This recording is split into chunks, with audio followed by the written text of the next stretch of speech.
So in this video we're going to work through the calculation of a directional derivative.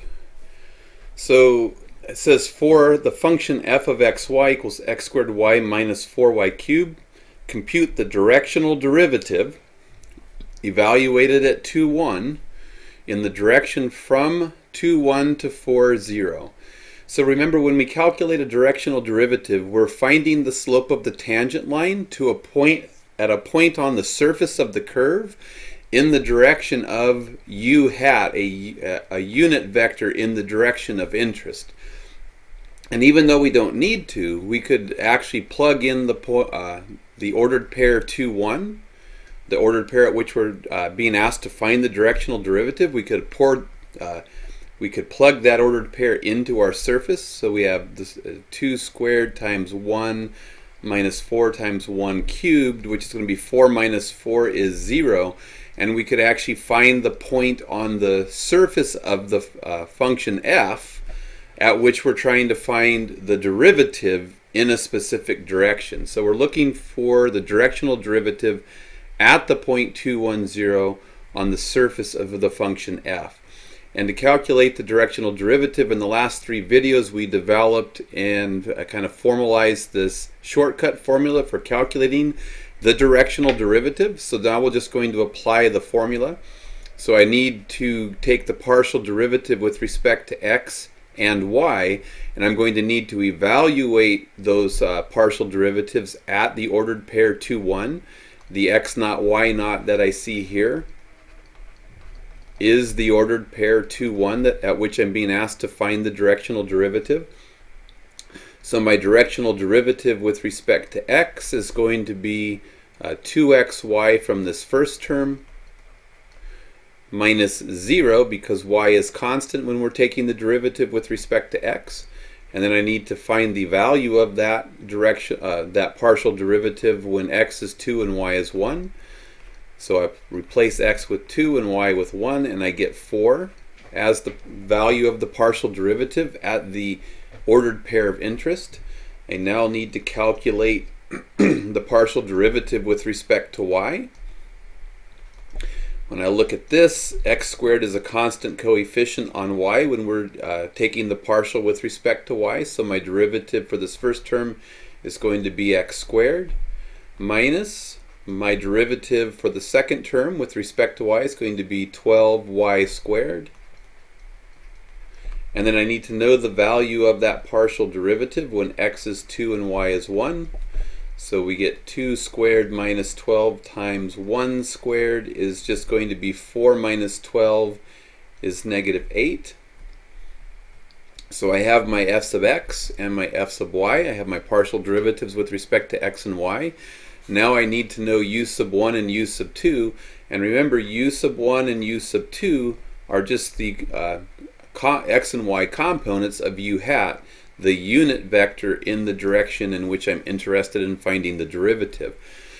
So I want the derivative in the direction from 2, 1 in the xy plane to 4, 0 in the xy plane. So to calculate the vector u that goes from p to q, we just take the difference between the x components. So it's from p to q, so we have to do 4 minus 2. Right, it's terminal point minus initial point, 4 minus 2, and then 0 minus 1, terminal point minus initial point. So we find that u is equal to the vector 2 comma negative 1. But this isn't u hat, this isn't a unit vector. So if this were a unit vector, we would be done, and this would be u sub 1 and this would be u sub 2.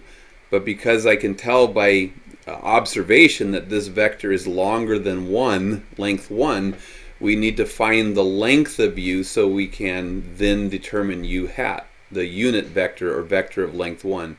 So the size of u, we know how to calculate that. It's just the sum of the squares of the vector components. So 2 and negative 1 are the vector components.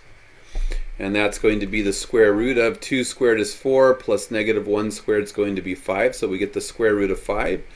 So we divide the vector u by its length to get the unit vector. So we're going to wind up with 2 over the square root of 5. comma negative 1 over the square root of 5. And we could rationalize this vector if we wanted to. We don't need to, but we could. And if we rationalized it, we would get 2 root 5 over 5, comma negative root 5 over 5 if we want to rationalize it. So over 5, and I wrote square root of 5.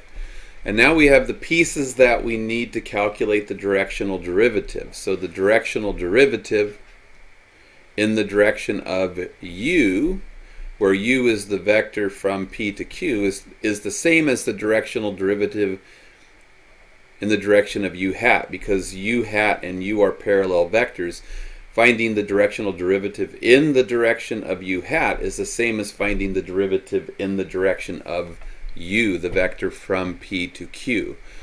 So the calculation says take the partial derivative with respect to x, which was 4, and multiply that by u sub 1, but u sub 1 is the x component of u hat, so it's times 2 root 5 over 5, plus take the directional derivative in the, take the partial derivative with respect to y, which was negative 8, and multiply that by the y component of u hat, so times negative root 5 over 5 equals, we have a common denominator of 5. So we're going to get 4 times 2 is 8 roots of 5. Negative times negative is positive, so plus another 8 roots of 5 is going to give us 16 root 5 over 5 as the directional derivative of our function f in the direction of u hat.